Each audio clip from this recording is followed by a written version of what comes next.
Salam alaikum wa rahmatullahi wa barakatuh, mes chers élèves. On va continuer la série de révision, le deuxième groupe d'exercices. Donc, va concerner évidemment toujours première bac sciences mathématiques français. Pour cette vidéo, on va prendre quelques exercices concernant les ensembles et les applications. Commençons d'abord par le premier exercice. Soit A, B et C, trois parties d'un ensemble E non nul, simplifier l'expression suivante. Donc ici, la question c'est de simplifier ce qui est devant nous.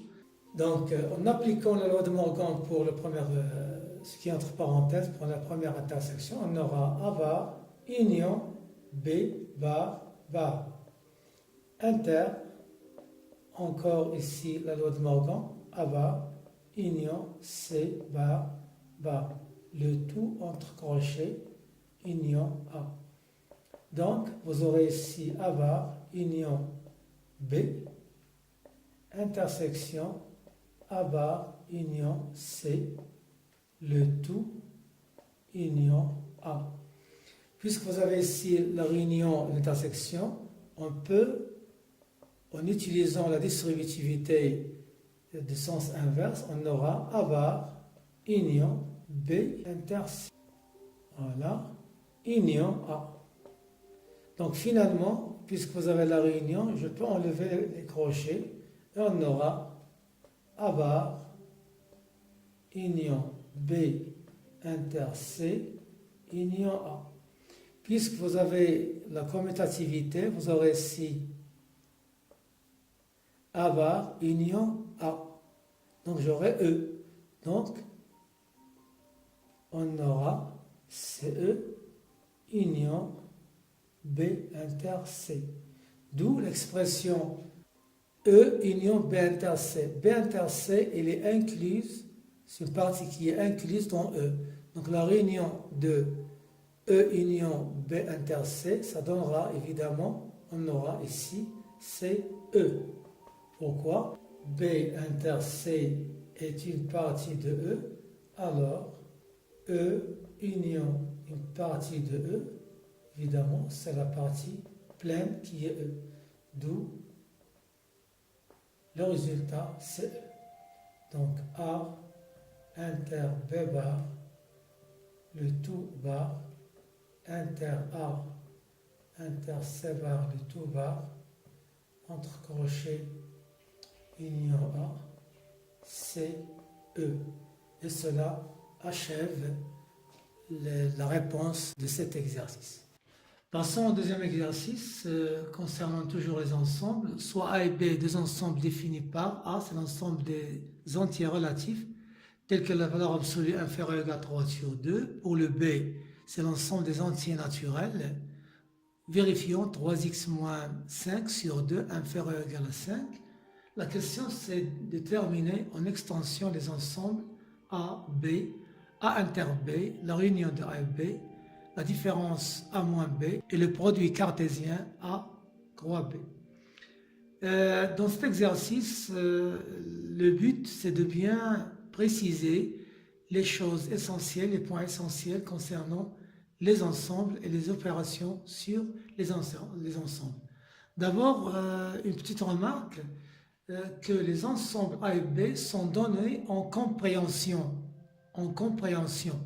On a déjà signalé ça dans le rappel concernant les ensembles, que on peut définir un ensemble E de deux façons différentes. En extension, en listant les éléments de cet ensemble, même s'il est un ensemble non fini, ou bien en compréhension, comme dans cet exercice, ça veut dire en donnant l'ensemble des x tel que une propriété P de x caractérisant l'appartenance d'un x à cet ensemble E. Ici, vous voyez bien que l'expression qui caractérise l'ensemble A, c'est la valeur absolue inférieure à 3,5, sachant qu'elle est antirelative. Pour le deuxième ensemble, l'expression caractérisant l'ensemble B, c'est 3x moins 5 sur 2 inférieur ou égal à 5. C'est une équation avec le x entier naturel. Donc d'abord donnons A et B en extension, puis on va voir l'intersection et la suite. Donc pour donner l'ensemble des éléments de l'ensemble A, il suffit de voir la propriété caractérisant, qu'est-ce qu'il veut dire. Donc X appartiendra à A si seulement si vous avez deux conditions, X dans Z et la valeur absolue de X inférieure à 3 demi.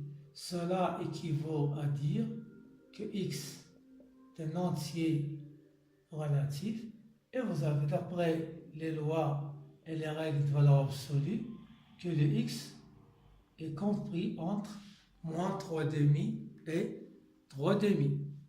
Cela veut dire évidemment que X doit prendre les valeurs suivantes. Donc entre moins 3 sur 2 et 3 sur 2, vous avez un nombre fini d'entiers relatifs. Quels sont ces nombres-là? La valeur de moins 3 sur 2, c'est moins 1,5. C'est un nombre qui est décimal. 3 demi, la même chose, 1,5. Donc, les entiers relatifs qui sont compris entre moins 3 demi et 3 demi sont les suivants. Vous avez moins 1, 0 et 1. D'où l'ensemble A en question, c'est l'ensemble des éléments moins 1, 0, l'ensemble A donné en extension à partir de l'écriture précédente qui était une écriture en compréhension. Pour l'ensemble B, il est aussi donné en compréhension, on va voir quels sont, on va voir l'expression de B en extension. Donc X appartiendra à B si seulement si le X est entier naturel et en même temps il réalise une équation qui est caractéristique de l'ensemble B. Cela équivaut à dire que le X toujours entier naturel et vous avez le 3x moins 5 inférieur à 10. Cela équivaut à dire que le x toujours entier naturel est inférieur à 15. Puis en y transportant le moins 5 de l'autre côté. Finalement, x est un entier naturel et le x il est inférieur ou égal à 5.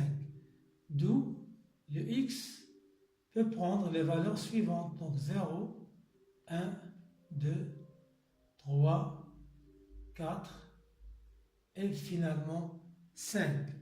Donc les éléments de B sont les 6 éléments devant nous. D'où on peut donner maintenant B en extension.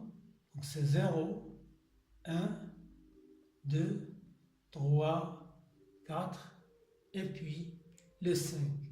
Donc finalement B contient 6 éléments. Cardinal de B, c'est un ensemble qui est fini, est égal à 6. 1, 2, 3, 4, 5, 6 éléments. Finalement, pour déterminer les autres ensembles, l'intersection de A et B, la réunion, la différence et le produit cartésien, évidemment, les ensembles A et B sont devant nous avec leurs éléments listés et ce sont deux ensembles qui sont finis. L'intersection d'abord, je vous le rappelle, que c'est l'ensemble des x tels que x appartenant à A et x appartenant à B. Ce sont les éléments communs de A et B. On a déjà discuté ça de point de vue diagramme. Donc vous avez, d'après le diagramme de Venn, si vous avez A un ensemble et B un ensemble, et vous avez les éléments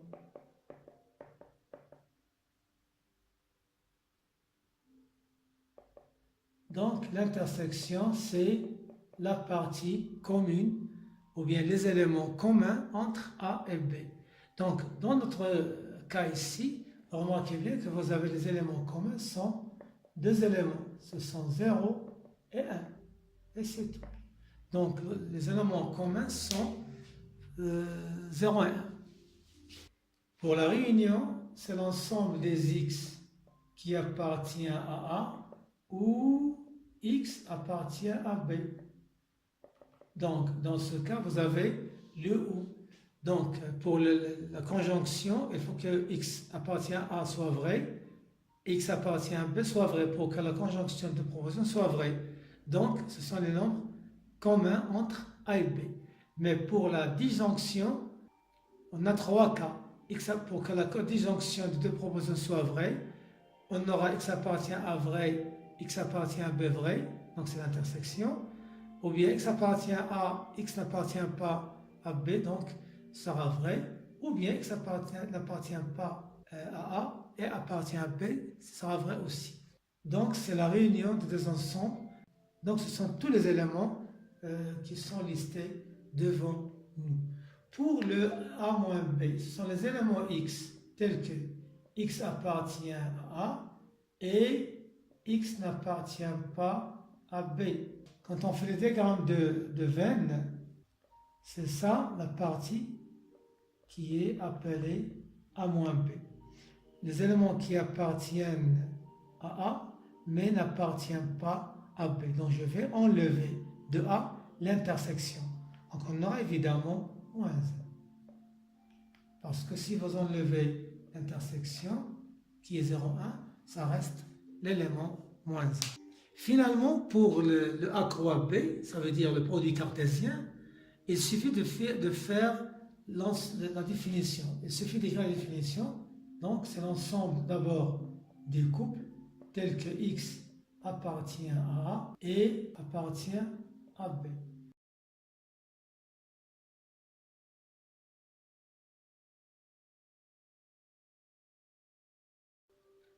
Et ça donnera les éléments, tous les éléments de l'ensemble A croix B. Vous avez ici 18 éléments. Le cycle cardinal de A croix B, c'est cardinal de A que multiplie cardinal de B.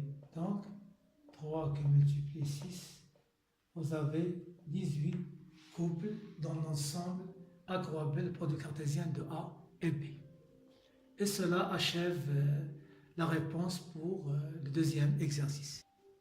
Pour le troisième exercice, soit F l'application définie par F, n croix n de produit cartésien vers n, à chaque couple XY, on fait associer X plus Y. La question montrait que F est non injective. D'abord, précisez bien la chose suivante, que F est évidemment une application. Chaque couple de produits cartésiens n croix n admet une image, une seule, dans l'ensemble d'arrivée qui est n. Donc en faisant la somme des deux projections d'un couple de n croix n, on obtient un entier naturel qui est unique, qui est une image unique pour le couple en question. Quand est-ce qu'on dit qu'une application elle est injective? Si on suppose que f elle est définie de E vers F, à chaque x on fait associer évidemment f de x qui est y. Quand est-ce qu'on dit que f est une application injective? Si seulement si pour tout x, x' de E, l'ensemble de parts, si vous avez f de x est égal à f de x', alors x est égal à x'. C'est ça l'injectivité. Donc, nous, on veut démontrer que f est non injectif. Donc, il suffit de faire la négation de cette proposition. Puisque vous avez l'implication, donc pour faire la négation, il faut d'abord traduire cette implication en utilisant les quantificateurs logiques. Donc, c'est non P au Q. Non P au Q. Donc, la négation, c'est qu'il va exister un couple XX' appartenant à un carré. Donc, non P au Q, la négation sera l'égalité. Donc, voilà. Et X différent de X'. C'est ça la question maintenant. Si on montre qu'on peut avoir deux éléments de l'ensemble de départ qui ont même image mais sont différents, on aura montré que l'application en question n'est pas injective. Donc, pour la fonction f, dans notre exercice. Donc, il suffit de montrer qu'il existe deux couples XY, X', Y' de n croix n, tels que leur image est la même, mais ils sont différents. Donc, on peut donner un contre-exemple qui satisfait ce qu'on vient de signaler. Donc, prenons le couple 1, 1 et le couple 2, 0. Vous voyez bien qu'on a f de 1, 1 est égal à la somme. Ça veut dire 2. F de 2, 0 est égal à la somme. Ça veut dire 2. Donc on a évidemment la même image. Vous avez ici 2 et 2. Mais 1, 1, il est différent de 2, 0. Et c'est tout. Donc on vient de voir que f n'est pas injective avec ce contre-exemple. Il y en a évidemment une infinité de contre-exemples. Pour le quatrième exercice dans cette série, révision numéro 2, il y a d'autres questions. La première dit, vérifier que quel que soit x appartenant à R, on a le x sur racine de 1 plus x carré compris strictement entre moins 1 et 1. Donc, comment peut-on le faire? Cela fait appel à l'ordre dans R, évidemment. Comment peut-on le faire? On a deux méthodes au moins pour le faire. Ou bien en faisant l'encadrement de x sur racine de 1 plus x carré, ou bien je peux faire le raisonnement par équivalence successive. Donc en faisant le départ de la proposition demandée, on arrivera à une proposition qui est vraie, donc on va conclure que celle-ci, elle est aussi vraie. Donc pour la première méthode, je peux prendre un x réel. Vous avez ça, donc l'expression en question, c'est moins 1 inférieur à x sur racine de 1 plus x carré inférieur à 1. Donc, en faisant les équivalences successives, cela veut dire que x, valeur absolue de x sur racine 1 plus x est inférieur strictement à 1. Cela veut dire que valeur absolue de x sur la racine 1 plus x carré inférieur strictement à 1. D'où, en multipliant par la racine qui est positive, l'inégalité ne change pas, donc on aura ça. Donc vous voyez bien que la valeur absolue de x, c'est exactement la racine x carré. Donc vous aurez la chose suivante. Vous aurez racine x carré inférieure à la racine de 1 plus x carré. Ce qui veut dire que x carré inférieur à 1 plus x carré, en simplifiant par le x carré, vous aurez le 0 inférieur à 1. Et ça, c'est une expression qui est vraie toujours. Donc, l'expression en question, elle est vraie pour n'importe quel x réel. Et ça achève la vérification demandée par la première question. Pour la deuxième question, on considère l'application f définie par f de R vers l'intervalle ouvert moins 1, 1, à chaque x enfin associé à f de x qui est x sur racine de 1 plus x carré. Vous voyez bien ici que f évidemment est une application puisque chaque élément x de R admet une image bien définie dans l'intervalle moins 1, 1 qui est x sur la racine de 1 plus x carré. Chaque élément de R admet une seule image dans l'intervalle moins 1. La première question, qu'est-ce qu'il dit?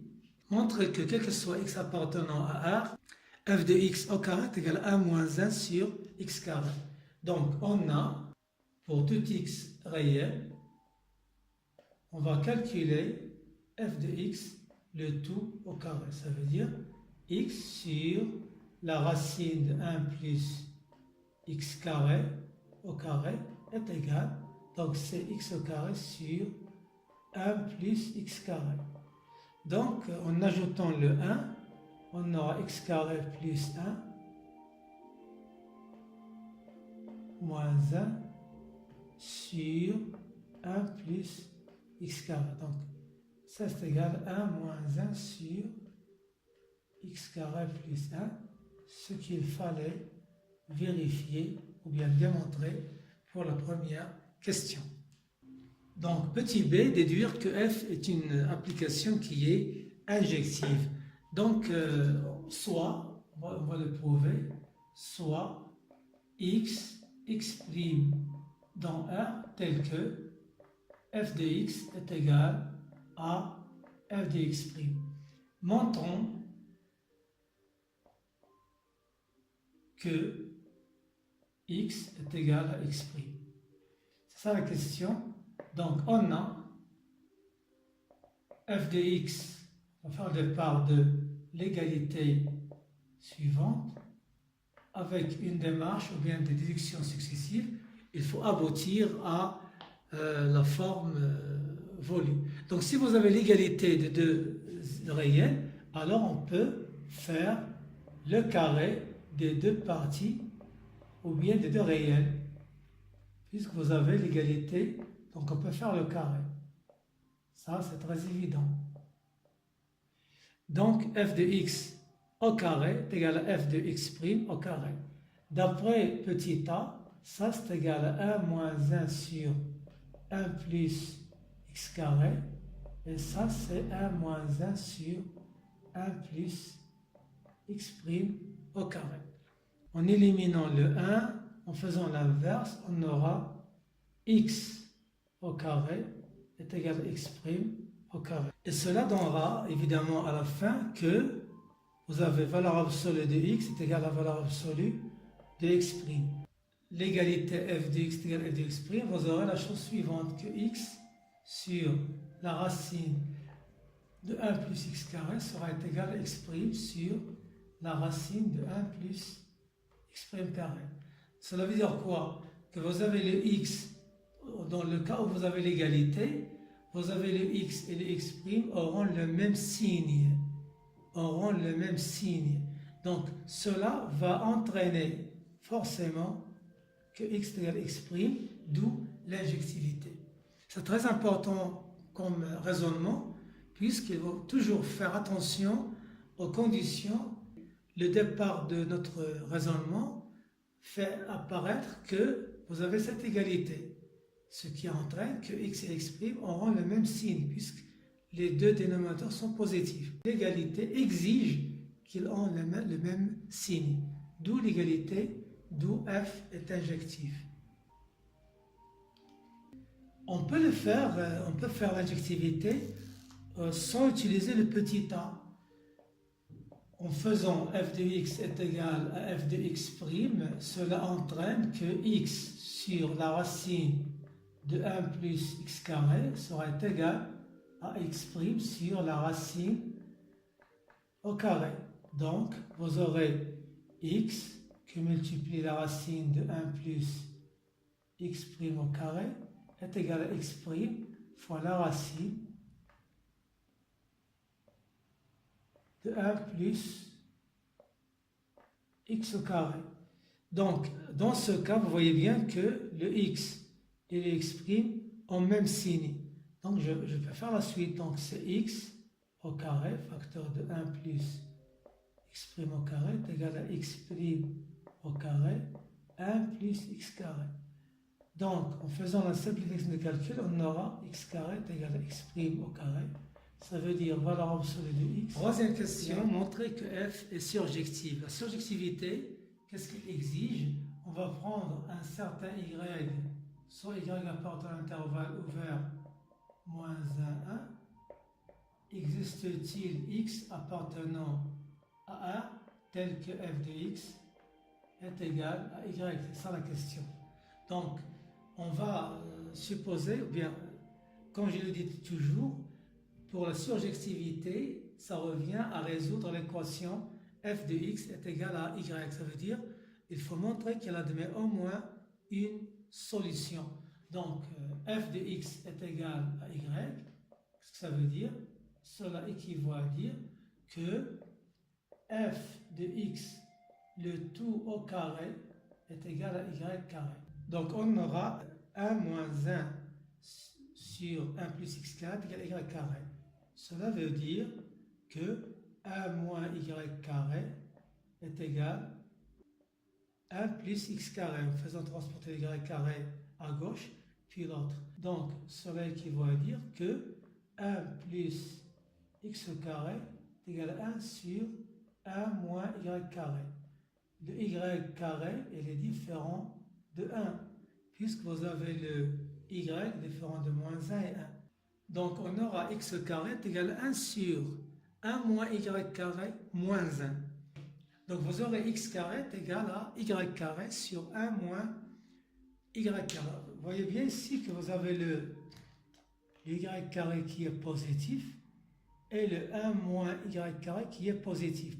Vous avez y, elle est infrastructurellement elle est comprise entre 1 et moins 1. Donc vous aurez cette expression-là et elle est vraie. Cela implique finalement la racine. Donc, valeur absolue de x sera égale à la racine de y carré sur 1 moins y carré. Ça veut dire la valeur absolue de y sur la racine de 1 moins y carré.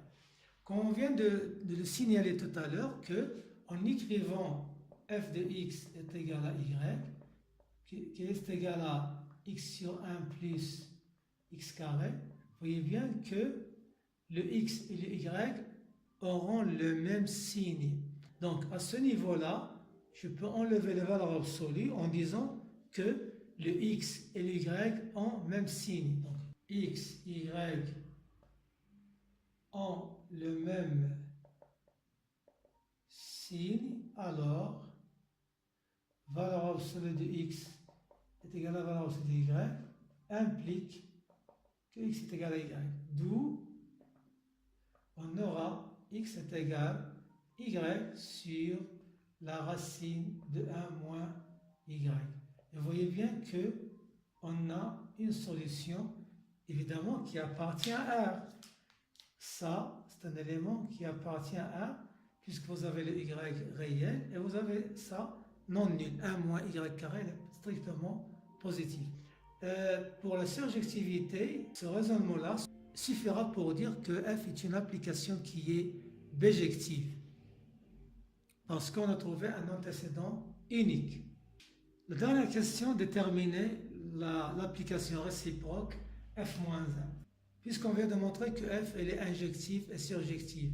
Et on a déjà signalé que pour la surjectivité, on a trouvé la chose suivante, que pour tout y appartenant à l'intervalle moins 1, 1, on a trouvé qu'il existe unique x appartenant à 1 tel que le x est égal à y sur la racine de 1 moins y carré. Donc cela prouve que f est une bijection.